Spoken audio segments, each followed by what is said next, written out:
Still Pinder. Oh, ball is loose. The Giants have it. Scott Eaton's on the football. That's a pretty good hitting going on there, I'll tell you. Jimmy Files knocked it loose, and Scott Eaton covered it. Well, hello. Thank you so much for taking time out of your day to check out this video, and welcome to the Gridiron. And before I get started, I just want to say thank you so much to everyone out there who's been watching my videos.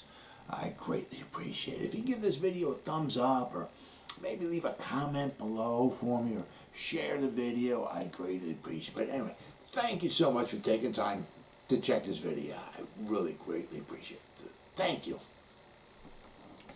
So we got the joint practices going on between the Giants and the Patriots. I had one yesterday. I think they're both going to be like 10 o'clock in the morning from what I saw. So the one obviously was yesterday. I got the one today on Thursday, and then I'll have the preseason, the finale to wrap this all up on Sunday. And then they got to make the big cut down, and by Tuesday, 4 o'clock, the Giants got to get rid of 27 guys, okay? But so there was some interesting things going on in the joint practice yesterday. Sadly, unfortunately, you're looking at New York Giants news. The thing that pops out at you is Adoree Jackson going down with a sprained ankle.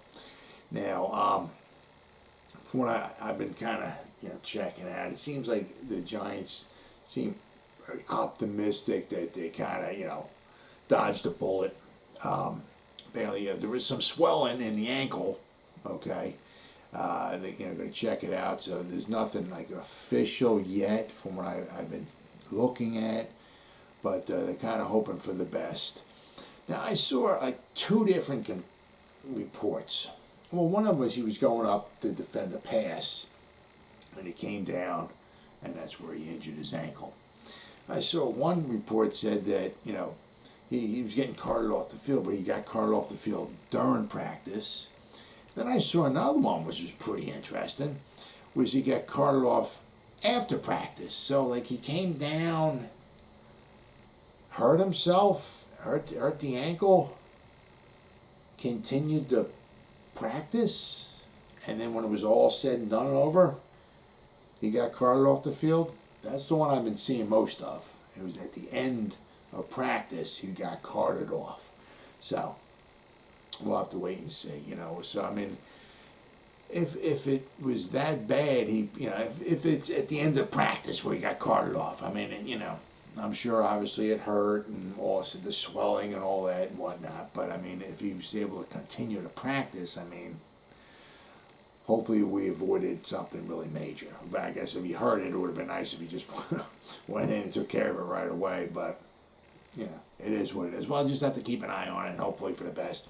Now, I think there's 17 days to opening day when we play the Broncos. So if it's a sprained ankle, hopefully with some rest and some ice and all of that and everything, hopefully he'll be ready for opening day.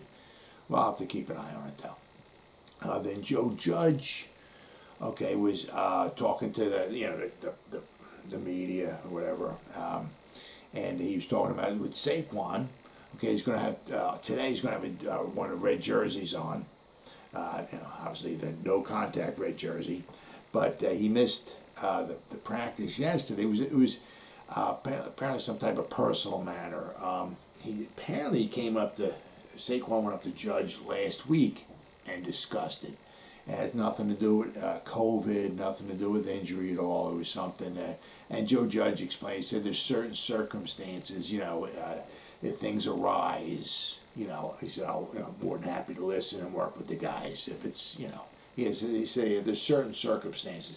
Didn't go into what the circumstances would be, but he said if a guy comes up to him under certain circumstances and discusses that he has a problem, maybe needs a day off or whatever, or needs to attend to a situation at home, Joe Judge is more than willing to listen to him. So apparently this was one of those things, and Saquon was supposedly back with the team last night for like meetings and all, and hopefully he'll be on the field today with a red jersey, right? Maybe running some routes and stuff. How cool would that be, huh?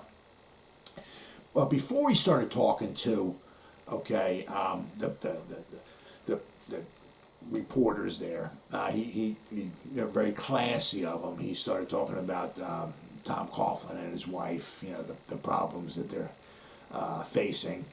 Sadly, Tom Coughlin's wife is not doing the best, and unfortunately, it looks like things have taken a turn for the worse, and she only. I hate saying it, sounds like she has not much time left, but so Tom Coughlin is spending pretty much 24/7 right by her bedside, taking care of her. Okay, they've been married for 54 years, so that's his love, his life, and he's however much time she has left on this earth, he's going to take care of her. And I heard she's nothing but an absolute. She's like almost like the opposite of him. I guess sometimes they say opposites attract. I mean, how Tom Coughlin can. I mean, away from football, Tom's probably a different person. On the field, Tom's very demanding and all.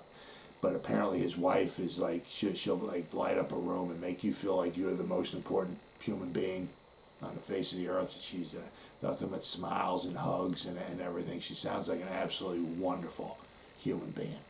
And Tom's going to try to take care of her as best he can for her remaining days. But it just goes to show you, I mean, it's like with Joe Judge, talking about, the guys from the past, like bringing the guys in, having guys from the past come in and talking to the Giants. It's history. It's very important. Just because, the guys are on the team anymore, they're not coaching, it doesn't mean they never existed.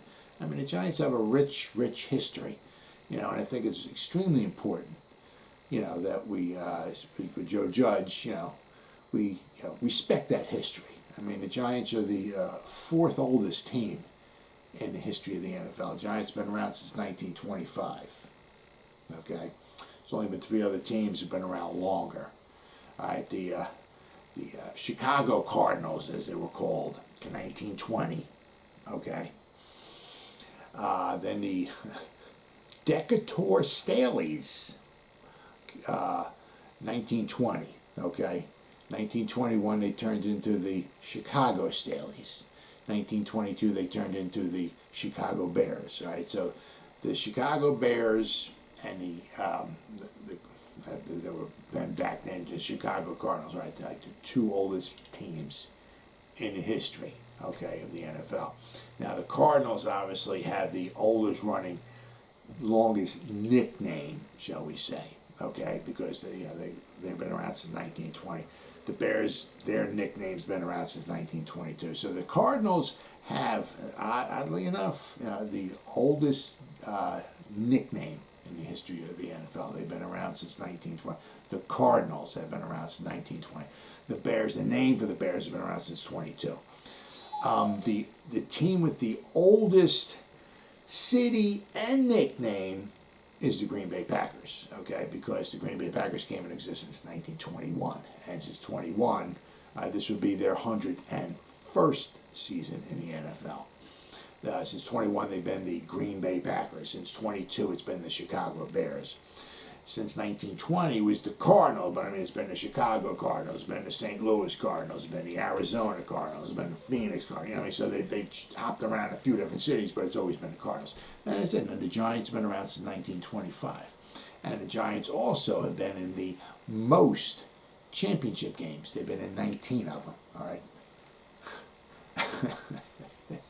Haven't won the most of them because we've lost quite. I mean, during the Super Bowl era, we've been very lucky. We've gone to championship games, okay, and we've won them all. The NFC championship games, we've won them all, okay.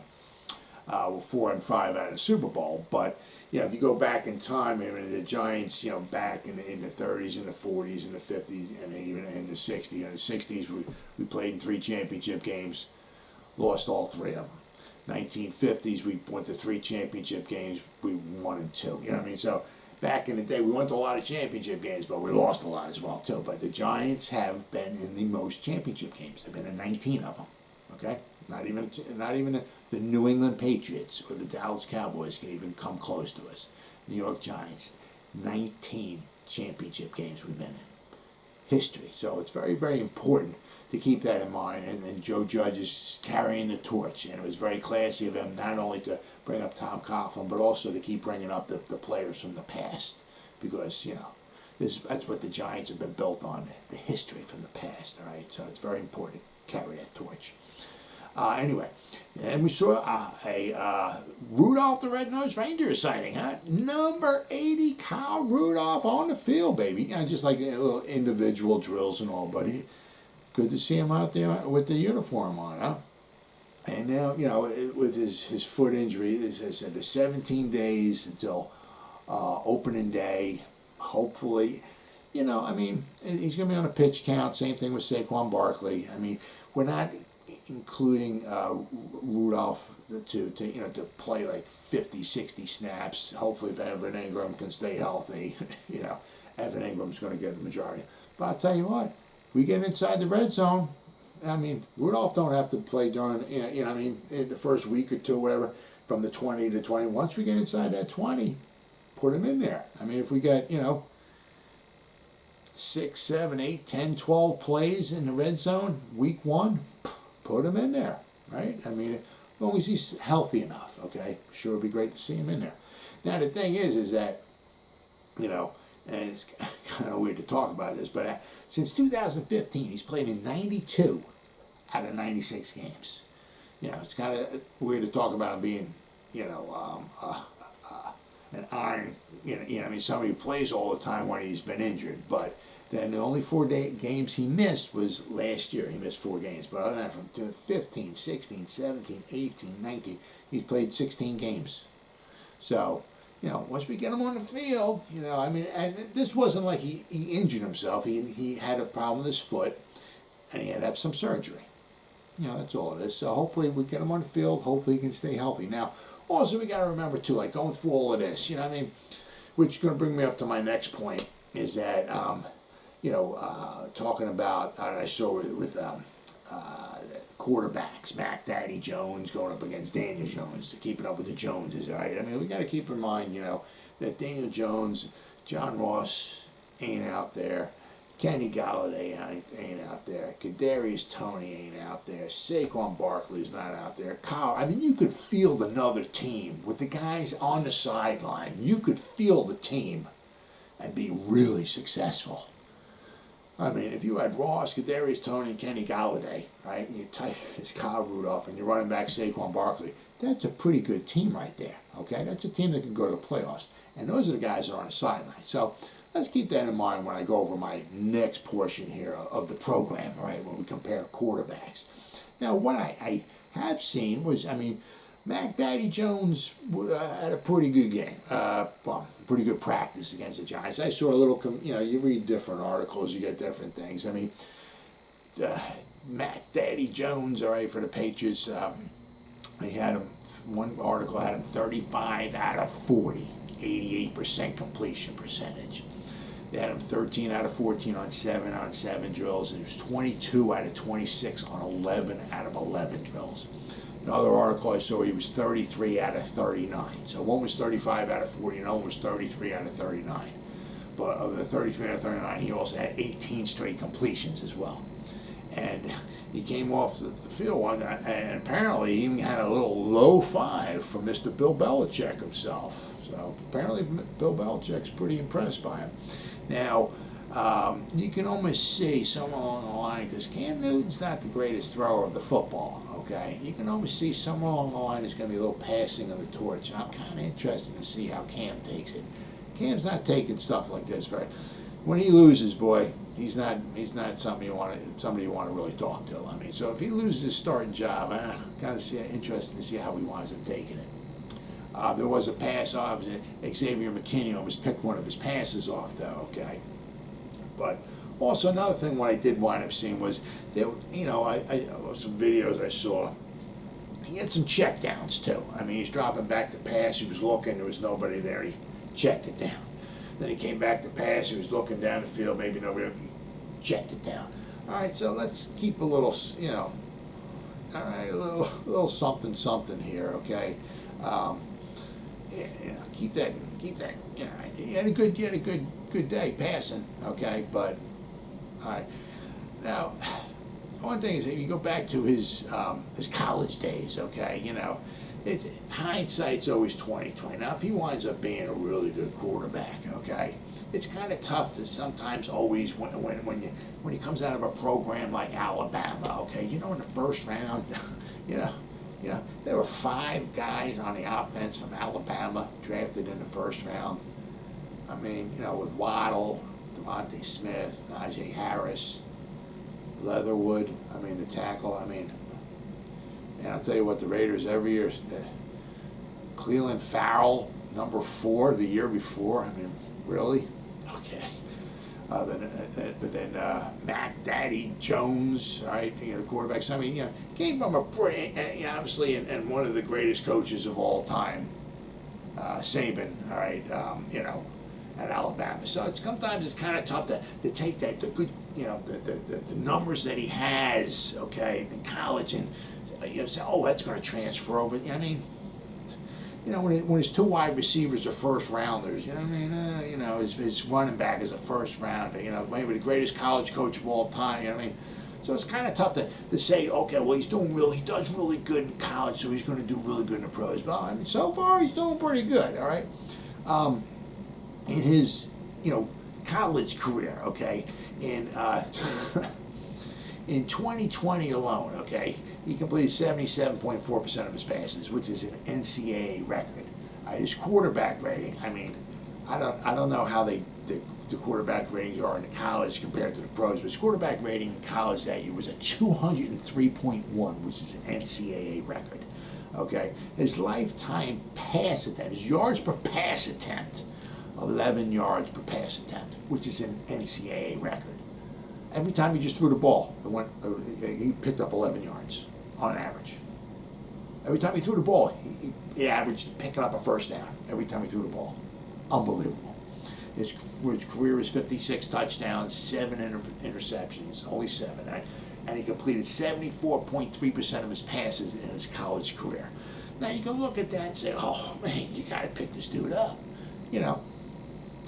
But as I said, hindsight is always 20/20. So far the guy really looks pretty good. Okay, now on the other hand, we got our guy Daniel Jones. Apparently what I saw was he was 24 out of 37. He had 1 interception. He had some touchdowns and all that, right?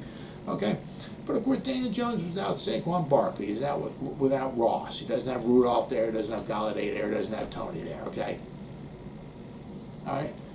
So number completion wise, Mac Daddy Jones did better than Daniel Jones, okay? All right. But as I said, the guys we on the sideline, we got a lot of firepower on the sideline, all right? Now this is another thing that just kind of ticks me off, is I read some of these articles and all, and I was reading an article here from obviously I think it's from a Patriots point of view. I'm not even going to go into who it is or nothing like that. But it says Wednesday saw the first of 2 joint practices between the Patriots and the Giants. Okay. 2 teams were on a practice field. Overall, it was a great day for the Patriots. Mac Jones and the offense were clicking the entire time, and the defense made life tough for the Giants' counterpart, Daniel Jones. Okay. All right. Well, Daniel Jones had all backups in there. Okay. A lot of backups in there. And I heard times there wasn't even Sterling Shepard and Evan Ingram sometimes weren't even on the field together. But it was a glimpse of how dominating this team can be when both sides of the ball are playing complementary football. All right, yeah, okay. But it just goes to show you, all right, there's an article written from the New England perspective, right? But one of the things that it's just such a joke. I'm going to read this right from this article here. Okay. It was a big day for the Patriots secondary. And I'm like, yeah, big day. Okay, all right, cool. J.C. Jackson and Adrian Phillips locked up Kenny Golladay and Evan Ingram with pass breakups and tight coverage. While Kyle Duggar picked off Jones. He had 1 interception. He threw it into tight coverage, double coverage to Slayton, and wound up getting picked off. It was a bad pass. Shouldn't have done it, but they said they wanted one interception, okay? But these 2 cornerbacks locked up Kenny Golladay. And I'm like, so I had to join these idiots, signed up for them and So I signed in and all, and I left a comment. And I said, they locked up Kenny Golladay. I'm saying, really? The Patriots secondary locked up Kenny Golladay yesterday? Wow. And I said, man, the same guy standing on the sideline for the past 2 weeks with a hamstring injury, that Kenny Golladay, they locked him up yesterday? Wow. Man, I could have locked him up yesterday too. I mean, it's just unbelievable, the amount of garbage out here. Absolute garbage. Especially when it's from one. Yeah, I mean, it's like, apparently the Patriots team did absolutely nothing wrong yesterday. Everything was absolutely fantastic. But I read that, and I'm like, are you serious? Locked up Kenny Golladay. And I had to think about that. I'm like, maybe I'm missing something. Maybe Kenny Golladay was... No, he wasn't on the field. What a bunch of morons. But you know what the thing is that hindsight's always 20/20.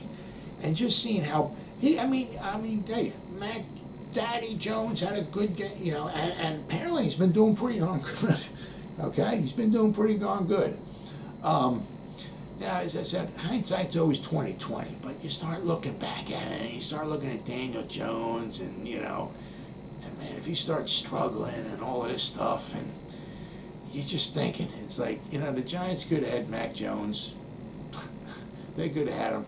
I mean, for every Mac Jones, there's like 5 Mitch Trubisky's, so I get that, okay? I get that.